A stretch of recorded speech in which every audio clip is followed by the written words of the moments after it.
This hour on VTV News, General Secretary and State President Tô Lâm meets with Australian Senate President.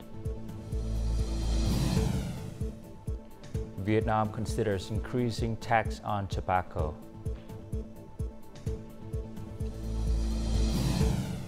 And in our news, Sudan dam collapse leave at least 60 dead, hundreds missing.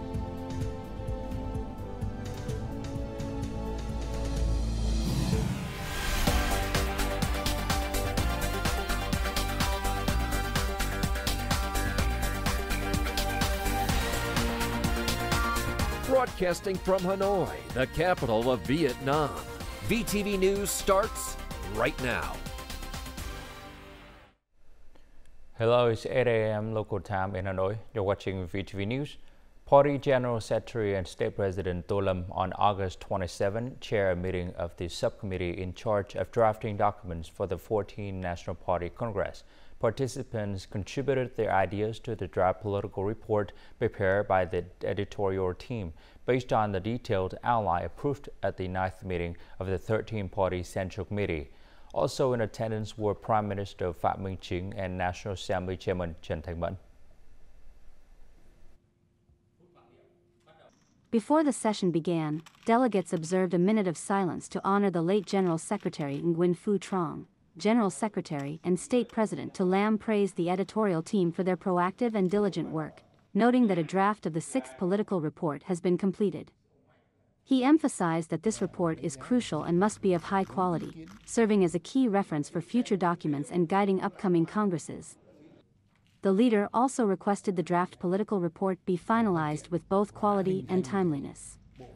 He stressed the report's role in summarizing 40 years of renovation achievements. He further emphasized that it should clearly present results, lessons learned, and effective policies while inspiring pride and confidence in the party's guidelines and the goal of building socialism.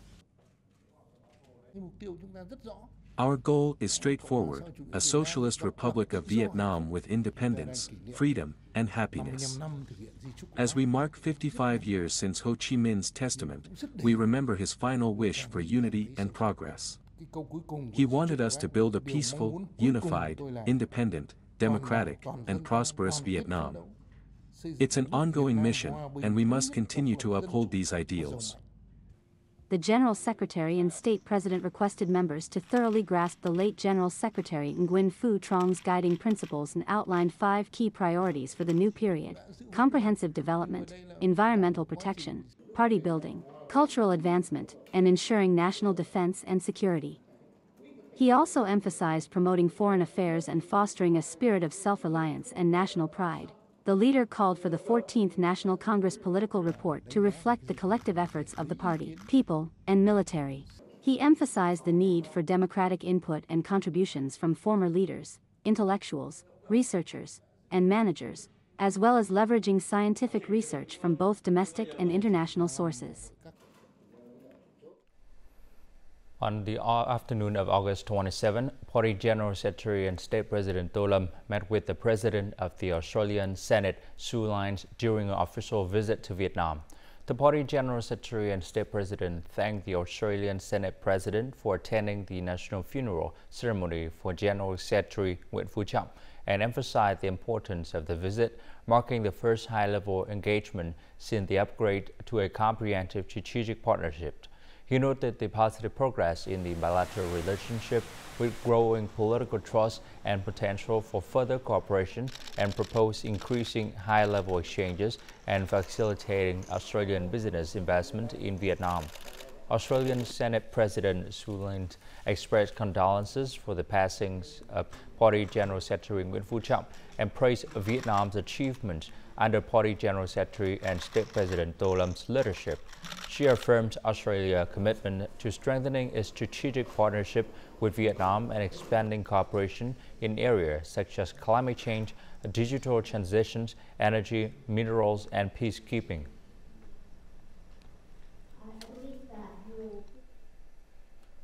Prime Minister Phie on August 27 hosted visiting President of the Australian Senate, SUDAN, during which the two sides agreed to promote all-round cooperation between the two countries in the coming time. The Prime Minister commended the robust and substantive growth in Vietnam-Australia relations, highlighting that the comprehensive strategic partnership is the result of over 50 years of diplomatic efforts. The leaders agreed to boost dialogue, economic ties, and defense cooperation, aiming for a $20 billion trade turnover and doubling bilateral investment within 2 to 3 years. President of the Australian Senate supported easing visa processes for Vietnamese citizens and students.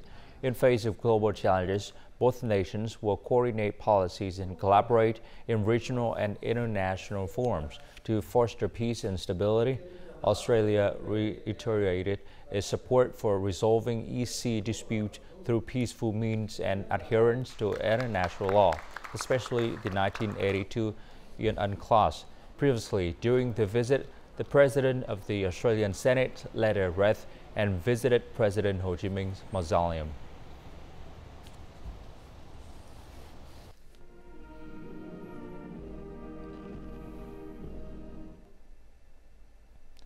Prime Minister Phie chaired August 2nd government monthly lawmaking session to discuss 3 draft laws, namely the amended law on management and investment of state capital in enterprises, the law on teachers, and the law on the digital technology industry.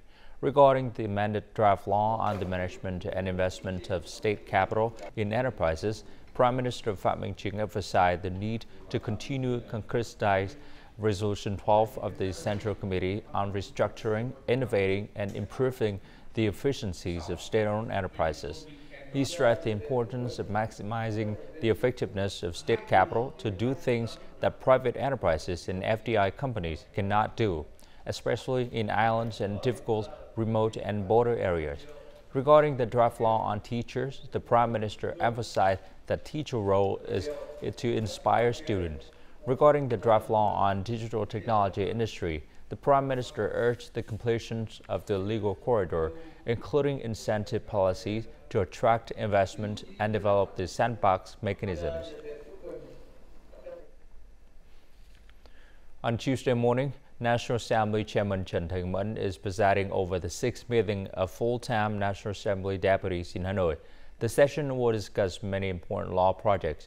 More on the meeting in the next story. The meeting of full-time NA deputies will span 3 days, focusing on 12 draft laws set for review at the 8th session. National Assembly Chairman Tran Ton Man noted that while recent lawmaking has seen progress, there are still challenges, with many laws requiring adjustments soon after being introduced. I suggest we focus on quality over quantity from the start.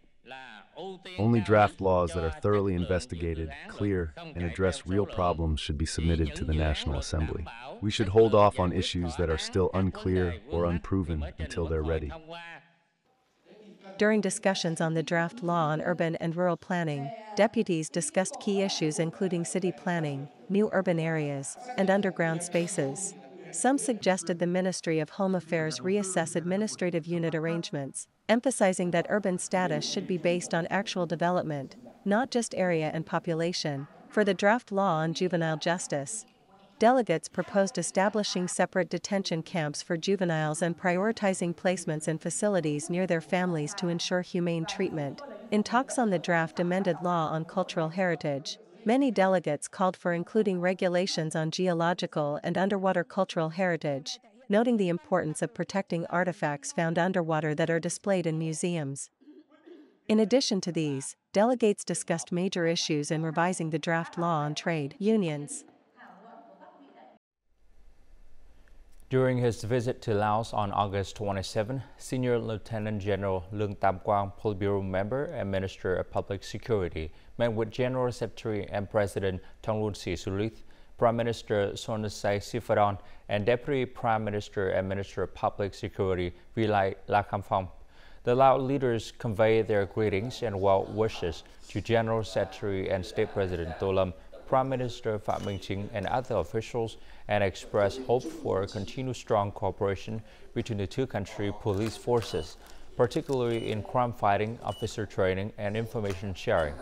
Minister Leung Tam Quang thanked the Laos leaders for their support in fostering effective cooperation between their ministries of public security and affirmed Vietnam's commitment to deepening this cooperation, which benefits both nations and strengthens their traditional friendship.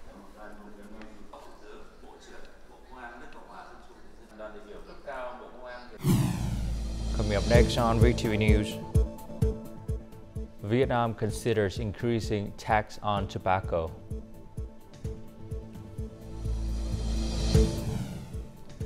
And successfully cross-country heart transplant saves life.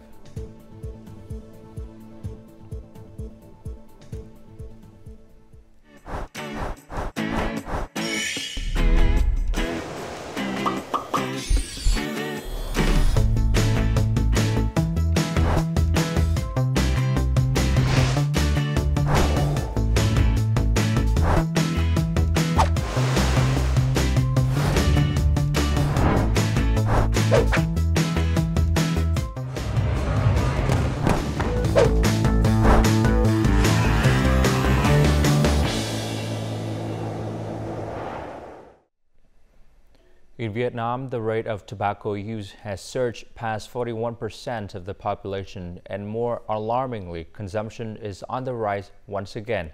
Contributing to this increase is the low cost of cigarettes, with prices ranging from just 3 US cents to under $1 per pack, one of the lowest globally. This affordability is exacerbated by comparatively lower cigarette taxes here than in other ASEAN nations. In response, there are growing calls for higher tobacco taxes to have curbed the rising smoking rate. Recent data shows that an average pack of cigarettes in Vietnam costs just 6 US cents, making them easily affordable and accessible to people of all income levels. Cigarette prices vary widely, but even the cheaper ones are easily affordable for young students. From 2008 to 2019, Vietnam raised the special consumption tax on tobacco 3 times, each increase by just 5% and with long intervals between hikes. The Ministry of Health considered these increases inadequate. The tax increase has been too small and hasn't changed since. With inflation at 4% a year and income rising by 5%, the tobacco tax just doesn't keep up. The Ministry of Finance has proposed 2 options for the amended law on special consumption tax. Both options aim to keep the tax rate at 75%, but introduce a fixed annual increase from 2026 to 2030. Option 1 suggests an initial increase of 2,000 VND per pack, rising to 10,000 VND per pack by 2030. Option 2 proposes a 5,000 VND increase per pack in 2026, followed by annual increases of 1,000 VND, reaching 10,000 VND per pack by 2030.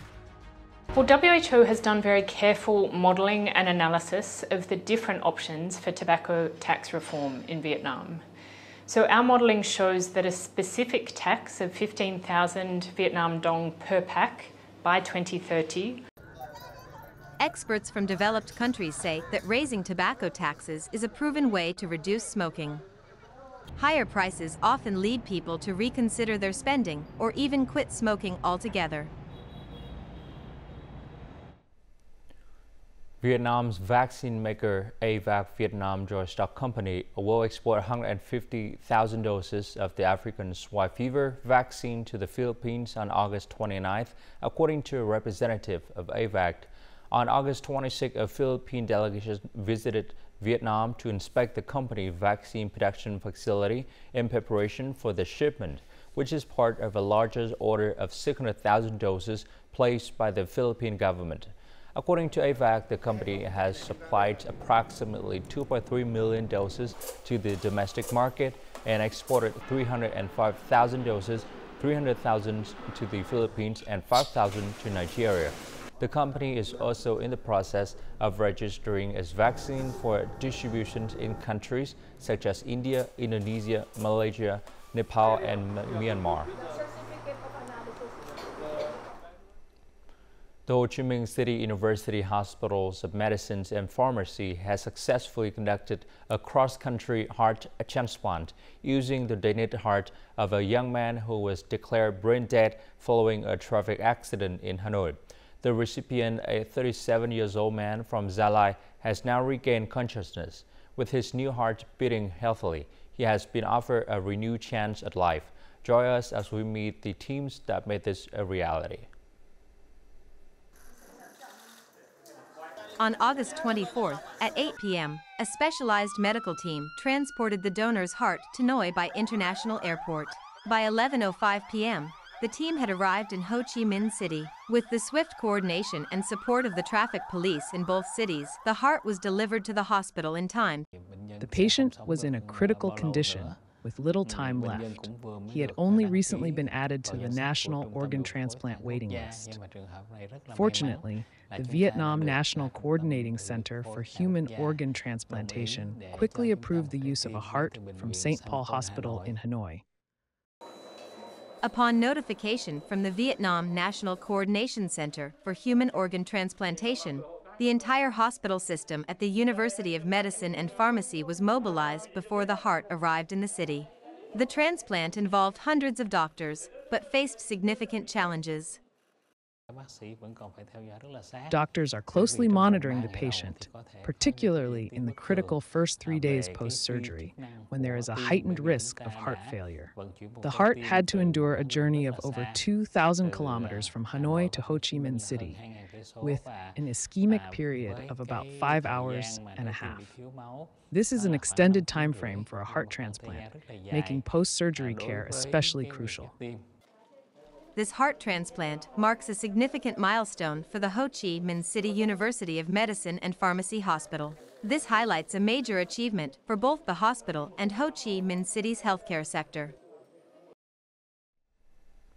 The Ho Chi Minh City People's Committee officially declared a measles epidemic across the city on August 27. The decision comes in response to the rapid increase in measles cases and 3 reported deaths due to the disease. To combat the outbreak, Ho Chi Minh City authorities are implementing measures outlined in the Infectious Disease Prevention and Control Law. These measures include strengthening the Epidemic Prevention and Control Task Force at the city, district, and commune levels, as well as in Thủ Đức City. Anyone suspected of having measles must promptly report to health authorities within 24 hours of diagnosis for proper management and testing.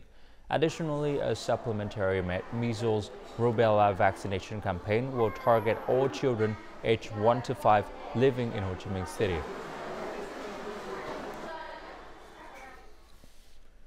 A special stamp collection titled Celebrating the 70th Anniversary of Dien Bien Phu has been released by the Party Central Committee's Commission for Information and Education in collaboration with the People's Committee of Dien Bien Province and the Vietnam Post Corporation. This collection is among many special postal stamps issued that uniquely feature the national tile, the Vietnamese language, and the national currency. Many significant historical milestones of the nations are also commemorated on these stamps. On September 2, 1945, President Ho Chi Minh proclaimed the Declaration of Independence and announced the creation of the Democratic Republic of Vietnam. 1 year later, on September 2, 1946, Vietnam issued its first stamp collection amid compounding difficulties. The collection, consisting of 5 stamps, featured a portrait of President Ho Chi Minh and was designed by artist Nguyen Sang. Vu Van T, a stamp collector for over 40 years, cherishes these stamps and their cultural significance. These stamps feature the image of the nation's first president, were designed by a Vietnamese artist, printed using Vietnamese technology, and produced on Vietnamese-made paper. These 4 characteristics proudly declare the independence of a newly sovereign nation on its first national day. Over the years, 12 stamp collections have been released to commemorate September 2nd. Notably, the 1985 collection, designed to mark the 40th anniversary of Vietnam's National Day, was the debut work of artist Tran The Vinh. It won top honors in that year's National Stamp Design Competition. From the very beginning, stamps have not only conveyed messages of national sovereignty but also introduced Vietnam, its people, its nature, and its culture to the world. Everyday aspects of Vietnamese life, which may seem ordinary to locals, can be fascinating to people in other countries. They have naturally become sought-after collectibles. Since the release of its first official stamp collection in 1946, Vietnam Post has issued nearly 1,200 collections, each contributing to a unique form of artistic expression. Unlike traditional paintings, which allow for complete creative freedom, stamp design demands precision in political, cultural, and artistic dimensions, ensuring that each tiny work resonates with the public. When Vietnam issues a stamp, it reaches all 192 member countries of the Universal Postal Union, UPU. These small stamps, though modest in size, serve as powerful connectors between generations and sharing Vietnam's cultural heritage with the world. For centuries, pho shops have endured some as old as a human lifetime. Although pho have evolved with numerous variations today, the secret to a bowl of rich traditional flavors lies in the hands of skilled artisans. This culinary expertise has been passed down through generations, helping the next generation to inherit and preserve the essence of the pho making craft. Vân Cù village in Nam Định province is renowned for its long-standing pho tradition. Cô Thị Huệ is a third-generation pho chef. Having been in the profession for nearly 20 years, she meticulously follows her ancestors' methods, from choosing ingredients to preparing the broth. According to her, pho restaurants that sustain families for several generations are not rare. The secret to their longevity lies in the work they put into developing a unique broth recipe. I will never forget the taste of my family's traditional pho. I am 44 years old this year, but the taste of our pho is still the same as before. Pho is not only passed down among professionals, it's also preserved in family kitchens, creating a bond of affection around the steaming pot. Culinary artist Anh Tuyết grew up surrounded by pho stalls in Hanoi. She still preserves the full flavor of the traditional bowls and passes the secret down to her children and grandchildren. For pho to truly embody the national spirit, these family secrets must be preserved with care and accuracy. Pho represents the national spirit of Vietnam regardless of where it is from. When Vietnamese people return to the country after being away from home, they always choose to eat pho first.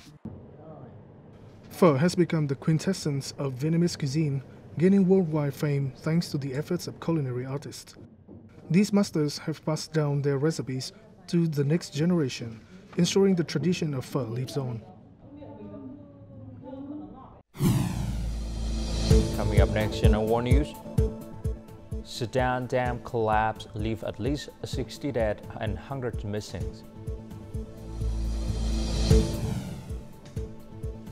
And China firmly opposes Canada EV tariff, according to its Commerce Ministry.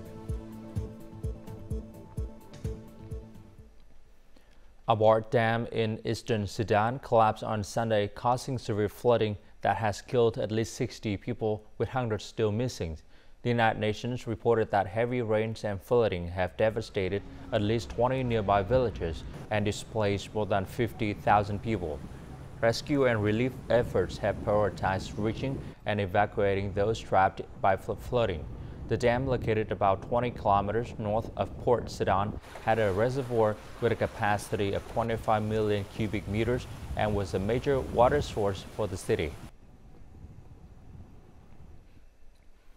The Chinese Ministry of Commerce on Tuesday expressed strong dissatisfaction with and firm opposition against the Canadian government's announcement of imposing additional import tariff on China's electric vehicles, as well as aluminum and steel. The remarks came after the Canadian government said on Monday that it will take restrictive measures, including 100% tariff on electric vehicles and 25% on steel and aluminum products imported from China. Commenting on this move, a spokesperson for China Commerce Ministry said it will destabilize global industry and supply chains. In May, the United States raised tariff on China's electric vehicles from 25% to 100%, while the European Union implemented new tariff that could reach up to 38% on these vehicles. Australia said on Tuesday it would limit the enrollment number of international students in a bid to rein in record migration. The Australian Education Minister stated that the enrollment number of international students will be set at 270,000 for 2025 in both higher education courses and vocational education and training courses. He added that there are about 10% more international students in Australian university today than it was pre-pandemic, and about 50% more in private vocational and training providers. Record migration, among other factors, has been attributed to a spike in home rental prices, prompting government measures in the midst of a border housing crisis. Older adults find themselves at a unique moment in time with artificial intelligence revolutionizing the technology they use. Classes across the U.S. are now teaching seniors about AI ability to transform how they interact with the world and the threat of the technology might pose. This class on AI know-how is attended by older citizens who feel the need to be better informed about the technology, including its potential and threats. Experts from the National Council on Aging in the U.S., an organization established in 1950 to advocate for seniors, say classes on AI for older people are also at the forefront of digital literacy efforts. I think it's important to be alert and interested and excited and careful about AI like everything else. You know, there will be evil in any world, and the AI world will be no different than any other one. It's trying to learn. AI classes like this are growing increasingly relevant as more nefarious scams that use AI-powered voice phishing have been used against older Americans. A 2023 report revealed that Americans over 60 lose $28.3 billion annually through financial fraud. It's tricky to kind of find that right balance. I would say overall, that suspicion that's there on the part of seniors is good, but I don't want them to become paralyzed by their fears and not be willing to do anything online because they're afraid of their identity. The technology offers significant benefits for seniors, from the ability to curb widespread loneliness to making it easier for them to get to medical appointments. And now let's continue with the weather forecast.